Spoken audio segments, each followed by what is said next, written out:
Military leaders have just broken with generations of tradition in a way that is shaking Washington to its core. In a public letter released less than an hour ago, 38 active and retired commanders, including 7 four-star generals, formally declared that they cannot endorse President Donald Trump's authority as commander-in-chief under the current circumstances. This is not a quiet disagreement behind closed doors. It is not carefully worded diplomatic language. It is a direct and unprecedented public rebuke from leaders whose entire careers were built on respecting civilian control of the military. For officers at this level to go on record like this means they believe something inside the Pentagon has reached a breaking point, and most Americans have no idea how serious it may be. So what caused such an extraordinary step?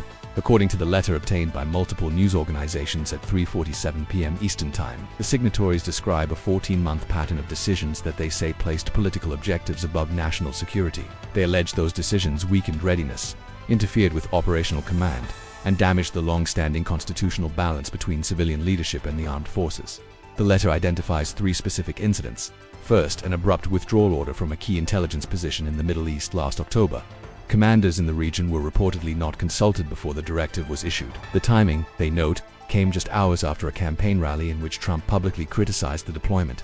Second, a delay in authorizing a NATO training exercise in January. Multiple sources claimed the approval was stalled after the commanding admiral involved had testified before Congress about budget shortfalls. Third, and most serious, a February 9th directive instructing the Joint Chiefs to postpone emergency equipment shipments to a forward operating base. The letter alleges that the delay would remain in place until certain senior commanders agreed to appear at a White House event highlighting military strength. The officers argue that this crossed a fundamental line. They say policy disagreements are normal. Civil-military tension is not new, but using operational authority as leverage for political theater, they write, cannot be tolerated. To understand how dramatic this moment is, it helps to look at the broader context. Tensions between Trump and senior military leaders have existed for years. There were disagreements during his first term over troop deployments, disputes about budget priorities, and public criticism of generals he believed lacked loyalty. However, according to sources close to the Joint Chiefs, everything escalated after a classified directive dated February 9th was leaked to the Senate Armed Services Committee on February 11. The document allegedly ordered a 72-hour delay on urgent resupply approvals for a base facing heightened threat conditions. The delay, according to those who reviewed it, was tied to whether 3 four-star commanders agreed to participate in a televised event praising administration defense policies. If accurate, that would mean military safety was conditioned on political performance. Members of the Senate Armed Services Committee reportedly reacted with alarm during a closed session on February 12. One Republican senator, a former Marine officer, is said to have called it unlike anything he had witnessed in decades of service. A Democratic senator described it as one of the most serious abuses of commander-in-chief authority in modern history. By the end of that emergency meeting, lawmakers from both parties had agreed to request an investigation by the Pentagon's Inspector General. Yet before formal processes could unfold, the military leaders chose to act publicly. They held a press conference at the National Press Club in Washington. At the podium stood retired 4-star General Marcus Caldwell, flanked by Admiral Jennifer Hartley and Lieutenant General Robert Hayes. Caldwell read the opening lines of the letter. He said they had served under presidents from both parties and had never before publicly questioned civilian leadership, but they could not remain silent. He said, if operational decisions affecting American troops were subordinated to political calculations, he emphasized that civilian control of the military is sacred, yet that authority carries a responsibility to act in the national interest. When military operations become bargaining tools for political endorsements, he argued, the constitutional compact is broken. Such words from a retired vice chairman of the Joint Chiefs are extraordinary. They suggest the evidence is serious enough that silence itself would be a violation of oath. History offers only a few comparisons. In 1951, President Harry Truman dismissed General Douglas MacArthur during the Korean War for insubordination. Truman acted to reinforce civilian control. In 1993, General Colin Powell publicly disagreed with President Bill Clinton over policy affecting gay service members, but Powell worked through established channels and ultimately carried out lawful orders. In 2019, Defense Secretary James Mattis resigned after disagreements over Syria policy. He maintained restraint and avoided direct public attacks. What makes this moment different is the accusation that operational decisions were influenced by demands for political loyalty. According to today's letter, the alleged pattern falls into 3 categories: operational interference in time-sensitive missions, politicization of promotions and assignments, and marginalization of professional military advice when it conflicts with political messaging. General Caldwell described the February 9th directive in detail. He said the White House Chief of Staff contacted Pentagon leadership and instructed them to pause authorization requests from 3 forward bases. When asked for justification, the explanation reportedly referenced a need for commanders to better understand administration priorities. Shortly afterward, those same commanders allegedly received invitations from a political advisor to participate in a televised event.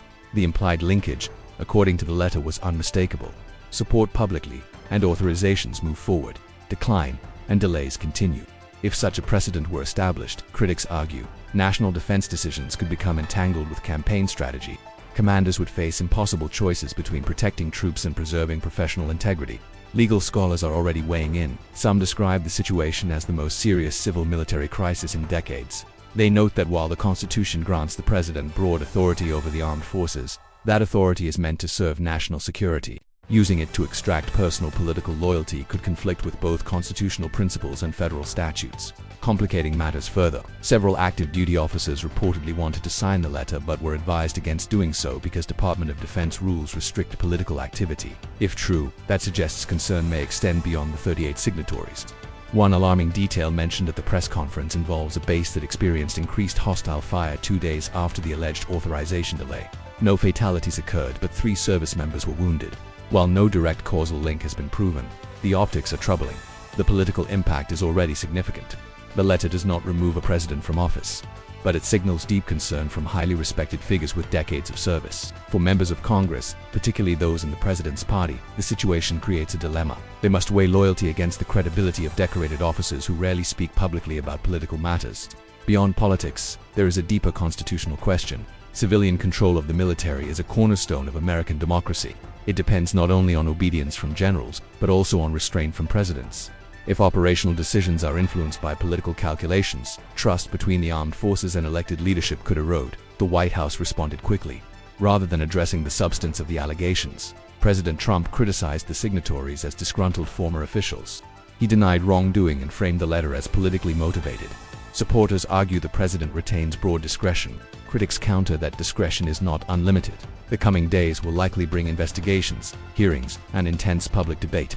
This moment may reshape how Americans understand the boundaries of executive authority. It raises questions about accountability, loyalty, and the limits of power in a constitutional republic. 38 military leaders have made their position clear. They believe the integrity of the command structure is at stake.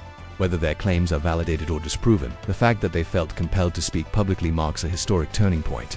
The implications will extend far beyond one news cycle.